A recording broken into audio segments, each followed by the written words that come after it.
हाँ जी जनाब, की हाल चाल ने थोड़े। Hope you are doing well. तो जी आज की जो वीडियो है उसके अंदर मैं बात करूँगा वो सारे फैक्टर्स, वो रीजंस और वो सब कारण जिनकी वजह से जो स्पाउस वीज़ा एप्लीकेशंस है वो रिजेक्ट होती हैं या हो सकती हैं, या और कौन कौन सी चीज़ों को आपको ध्यान देना है before filing of your spousal visa application. तो चलिए शुरू करते हैं।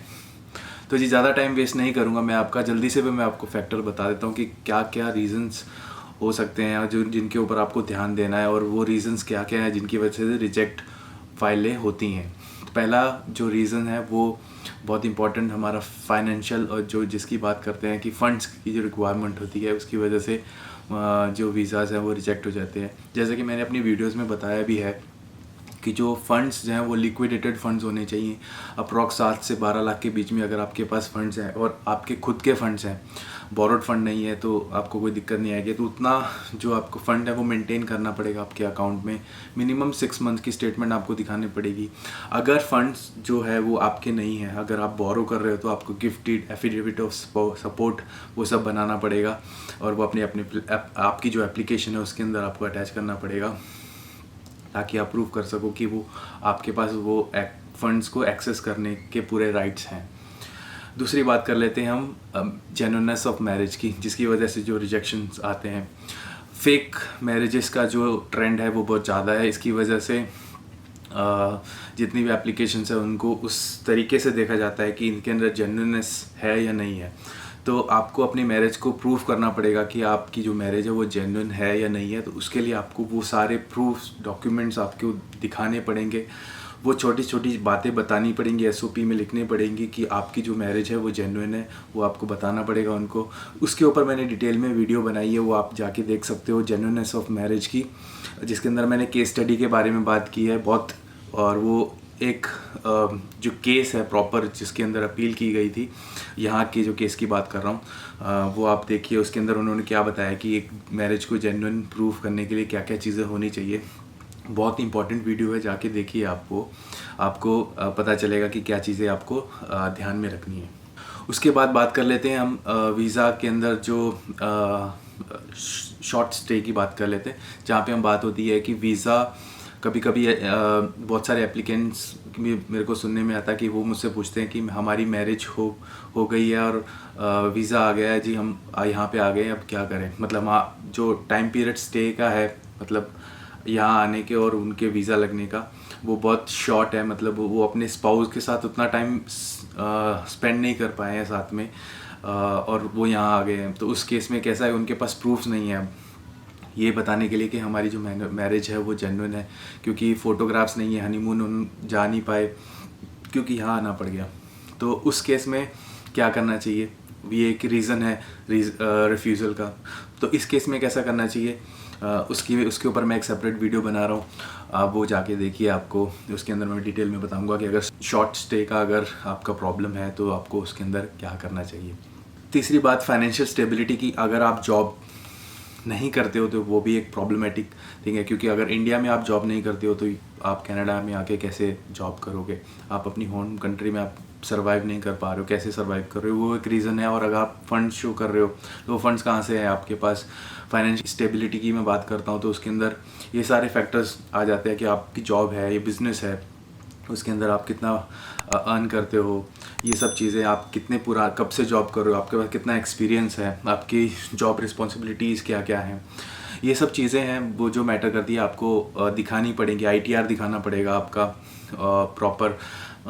फंड से रिलेटेड आपको सोर्सेज दिखाने पड़ेंगे कि आपके पास जो फंड्स है वो कहाँ से आए हैं, आपके खुद के हैं तो आपने, हाँ मैं सैलरीड हूँ, मैं बिजनेसमैन हूँ, तो उसके अंदर मैंने इतनी आईटीआर पे की है अपनी, और ये सब चीज़ें आपको दिखानी। पे स्टब्स, आपकी जो सैलरी स्लिप्स है वो अटैच करनी पड़ेंगी, है ना।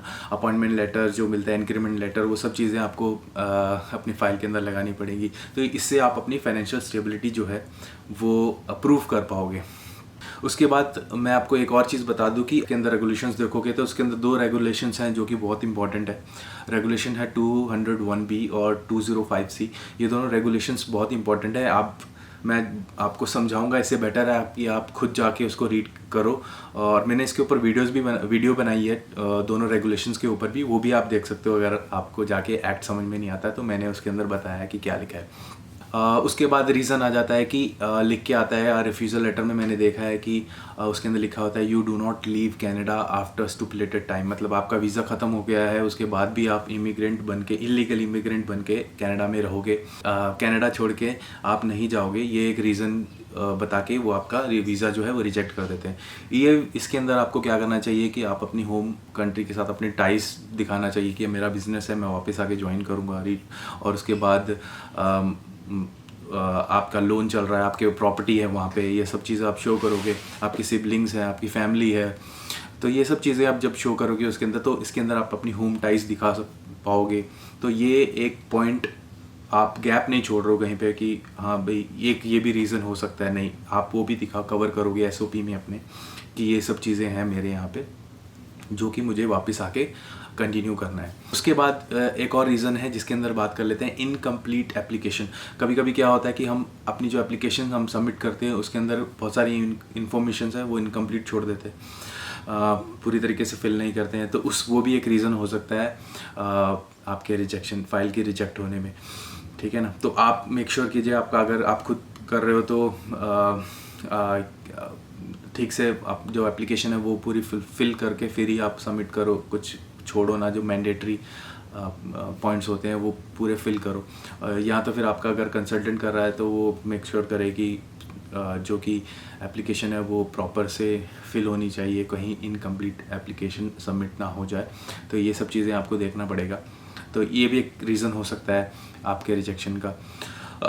और अगर आपका रिजेक्शन लग गई है, तो अगर आपकी एप्लीकेशन रिफ्यूज़ हो गई है, तो आप वो कैप्स नोट मंगाइए और रीज़न जानने की कोशिश कीजिए कि आपकी जो एप्लीकेशन है वो रिजेक्ट क्यों हुई है। क्योंकि अगर आप फिर से विदाउट नोइंग कि आपकी रिजेक्ट क्यों हुई है एप्लीकेशन, लास्ट जो आपने फ़ाइल की थी, दोबारा एप्लीकेशन लगाओगे तो फिर कुछ मतलब नहीं है, क्योंकि आप फिर काम नहीं कर पा रहे हो अपनी एप्लीकेशन के ऊपर। तो आप कैप्स नोट मंगवाइए और उसमें आप रीज़न देखिए कि क्यों रिजेक्ट हुई है और उसके ऊपर काम कीजिए और फिर दोबारा अपनी फ़ाइल लगाइए। तो वो बेटर एक ऑप्शन है आपका। हाईली चांसेस है कि आपका जो वीज़ा है वो अप्रूव हो जाएगा नेक्स्ट टाइम। तो आई होप मैंने आपको ये सारे जो पॉइंट्स है ये मैंने कवर कर लिए हैं और आपका जो वीज़ा है वो जल्दी आ जाएगा। All the best. और अगर आपका कोई भी क्वेश्चन है जो आप मुझसे पूछना चाहते हो तो आप मुझे नीचे कमेंट बॉक्स में पूछ सकते हो, या फिर मेरा इंस्टाग्राम पे जाके आप अपना डिटेल में क्वेश्चन मुझसे पूछ सकते हो। उसका जवाब मैं दे देता हूँ, काफ़ी हद तक मैं जवाब दे रहा हूँ सबका, और जो क्वेश्चंस में से पूछे गए हैं उनका उसके ऊपर भी मैं डिटेल में एक वीडियो बना लेके आ रहा हूँ, तो वहाँ पे मैं आपको जवाब दे दूँगा इन डिटेल। तो I hope it helps and I will see you in the next one. Bye bye.